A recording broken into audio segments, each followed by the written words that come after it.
Hello everyone. So today we will see module 5 concept disk scheduling. So it is one of the responsibilities of operating system to use the hardware efficiently. So for disk drive, meeting this responsibility entails having the fast access time and disk bandwidth. So access time has two major components, the seek time and the rotational latency. So seek time is the time for the disk to move from one cylinder to the other cylinder, and the rotational latency is the additional time waiting for the disk to rotate to the desired sector in the to the disk head. So here main motto is to minimize the seek time or seek distance. So disk bandwidth is the total number of bytes transferred divided by the total time between the first request for the service and the completion of the last transfer. So here we will be having various requests coming into the disk coming in the queue. So it is the total time taken between servicing the first request and completion of the last request. So as we all know that whenever a process needs input output to or from the disk, it issues a system call to the operating system. So that request may specify several pieces of information, whether the operation is input or output, what is the disk address for the transfer, what is the memory address for the transfer, or what number of bytes are to be transferred here. Yes. Now suppose if the disk drive is free, then it will service the request immediately arriving into the disk here. Yes. Now if it is not free, now for example if it is servicing some other request here, then the arrived request, the new request has to wait in the queue, and it can also be called as a pending request here. Yes. So for a multi-programming system, we will have many processes here. So the disk queue may have several pending requests into it. Yes. So we will see various algorithms here. So there are several algorithms to understand this disk scheduling or how they are going to service the disk IO requests. So for all the algorithms, we will consider one common example here. We'll illustrate them with a request queue from 0 to 199. Now for example, we'll just assume that we are having total 200 cylinders. So that's why they are named from 0 to 199. Yes, and we are already having some requests into the queue as shown on the slide, that is 98, 183, 37, 122, 14, 124, 65 and 67. Yes, and we'll assume that the read write head is pointing at 53rd cylinder. So this is the common example we are considering for all the algorithms here, and here our problem, or we can say that we need to find the total read write head movements in each of the algorithm. So first algorithm we will see is FCFS. So this means the first come first served algorithm. So this is the simplest form of disk scheduling algorithm, as we can see that here the request which is coming first, arriving first, that is serviced first here. Yes, so that's why here we are not going to have much fastest service for the requests here. Yes, as they are arriving they are getting serviced here. That means first come first serve basis. Yes, so here as you can see in the diagram, initially the read write head is at 53. So from 53 first it will move or traverse to 98th cylinder here. Why? Because in the queue first 98 has arrived here. So 98 is getting serviced here. After 98 183, after that 37, after that 122, then 14, then 124, then 65, and at last 67. So how they are arriving into the queue? In the same fashion they are getting serviced here. Yes, so we need to calculate now what is the total head movement required to get serviced all these requests. So we need to calculate here the seek times from one point to the other point. So initially the read write head was on 53. So first it traversed to 98. So first you have to calculate the seek time between 53 to 98. So that is done by 98 minus 53. Then 98 to 183. So which is done by 183 minus 98. So likewise all the seek times are calculated here from one point to another point, and then adding all together we'll get here 640 total head movements here. Yes, with the FCFS we require total read write head movements as 640 here. Okay, so we'll see the next algorithm and then try to compare which is better. So the next one is SSTF scheduling algorithm. So this is shortest seek time first algorithm. So this SSTF algorithm selects the request with the minimum seek time from the current head position.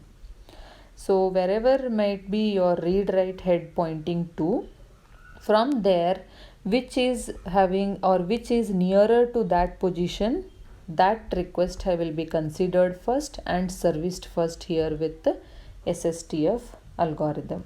Yes, so for example we'll consider here the queue which we had considered for the previous algorithm, and read write head points at 53 initially. So from 53 you can see all the requests in the queue. Which cylinder is nearer to 53 here? It is 65. Yes, so that's why 65 is getting serviced first. After 65, nearest to 65 is 67. After 67, nearest to 67 is 37. Yes, 67 minus 37, which is 30, and you are having also 98 here. 98 minus 67 will be 31. So which is nearer? 37 will be nearer here, and then 14, and after that 98, after that 122 and 124, and at last 183 is getting serviced here. So it completely depends on the minimum seek time from the current head position what we have on the cylinders here. Yes, so the seek time calculation for this algorithm remains same. So from 53 to 65, what is the time required? From 65 to 67, similarly calculate for all traverses here. How many traverses we are having here? For all that you calculate, and finally you are going to add them and you are going to get the total read write head moments required for SSTF algorithm is 236 here, which is more better than FCFS algorithm. Yes, so here we need to find out which one is the nearest point to the current head position. But in the FCFS it was very simple to design, but the time required or the total head moments was more there. Yes, next we will see scan algorithm, or we'll say scan scheduling. So in this algorithm, the disk arm starts at one end of the disk and moves toward the other end, servicing requests as it reaches each cylinder until it goes to the other end of the disk. Once it reaches the other end of the disk, it will start traversing in the reverse direction, and the servicing continues in the same manner. Okay, we can also call it as an elevator algorithm. You can consider an elevator as an example. As you know, the elevator moves from one floor to the other floor here, that is from top to bottom or from bottom to top. So in between, if any person is coming there, then that person is getting serviced from the elevator here. So the same approach we are going to follow with this scan algorithm. Yes, So same example again, and the read write head starts at 53 itself, and we'll assume that it is moving towards 0th cylinder here. Okay, so it all depends on where the previous read write head was placed. If for example the read write head before 53 it was placed at 60th cylinder, then from 60 to 53 it is moving towards 0th cylinder. So that's why the first movement has started at left hand side, that is towards the 0th cylinder here. So first which one you are getting on the way here from 53 is 37, and then you are getting 14, and you have to go to one end here. So it is getting traversed to 0th cylinder. Once it reaches one end, then the direction gets reversed here and start traversing in the reverse direction, and whichever you get the requests in between or on the way here, those are getting serviced here. Yes. Now for example, as I told, whichever requests we are getting on the way, all those requests are getting serviced here. Now for example, after 67th request has been serviced, we'll consider that we have got a request at 70th cylinder. Yes. So before going to 98, obviously the 70th cylinder will be serviced here first, and then it moves to 98. Okay, so like this, whenever in between, if you get any new requests arriving here, those requests are getting serviced in this algorithm. So it creates a disadvantage for those cylinders or high density cylinders which are waiting for longer period here. Now for example, you can consider 122, 124 and 183 requests. These are waiting for so long, and in between if you get any other requests, they are getting serviced first and making these cylinders wait here. Okay, so there is no uniform waiting time for all the requests here. That is what one problem we are having with scan algorithm. And here the total read write head moments what we require is 236. We have arrived with 236 after the calculations what we have made. And next we will see the C-scan algorithm. So here this is the one more version of scan algorithm where we are overcoming the disadvantage of scan algorithm. So in scan algorithm, we were not having the uniform waiting time for all the requests we were having. So here we are going to provide, or the C-scan algorithm is designed to provide a more uniform wait time, what we didn't get with the scan algorithm. So here also the read write head moves from one end of the disk to the other end, servicing all the requests as it gets throughout its way. So when it reaches the other end, however, it returns immediately to the beginning of the disk. Now for example, we are having total 200 cylinders here.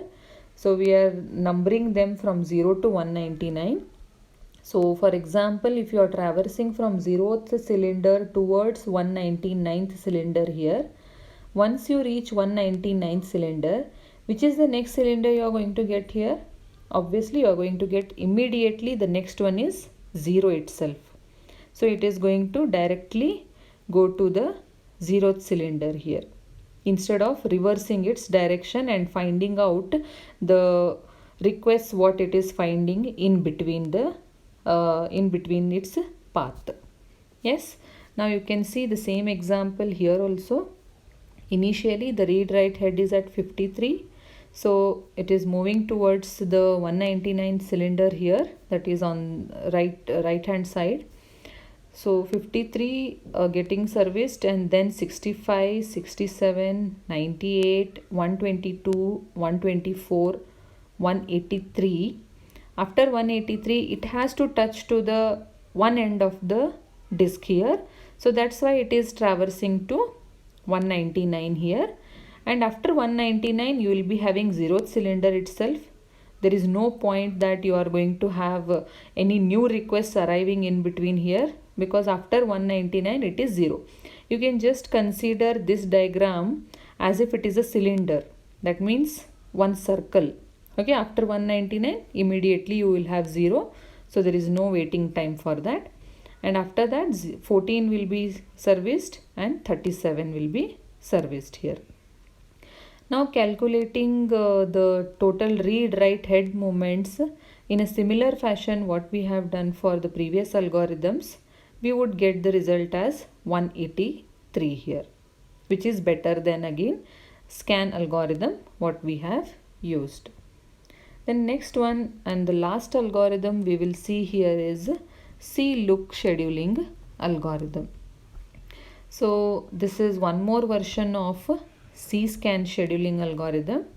So here the disk arm will not traverse from one end to the other end. So in the previous algorithm, as you can see here, we have traversed from 183 to 199 and 0 to 14. Yes, there was not necessary to move to 199 and 0 here, where we would require some seek time to traverse to these points also. Yes, so those can be avoided with this C-look scheduling. So it will look for what all requests you are going to have on the disk. Okay, and it will just reach to the request which is as far as the last request in the disk. Now for example, in the previous example we were having 183 as the last request in the disk. So it will reach till 183 only, and then it reverses its direction immediately. And in the direction without first going all the way to the end of the disk, it will just reverse its direction. Yes, saving that now from traversing from 183 to 199 we required some time. So we are going to save that time with this C-look scheduling. So same example we can see here. As you can see in the diagram, the traversals how they are going here from 53 to 65, 67, 98, 122, 124. And the last request in the disk was 183. So as soon as that request is serviced here, reverse the direction, and immediately what request you are having? 14th. So 14th request will be serviced, and then the nearest one is 37 will be serviced here. Okay, so in the previous computations we are going to miss two calculations here, that is 199 minus 183 and 14 minus 0. So total 20 will be deducted here. So the total read-write head movements required for C-look scheduling will be 153, which is again better than C-scan scheduling. So these are the 4 algorithms what we have studied here. So now selecting the disk scheduling algorithm.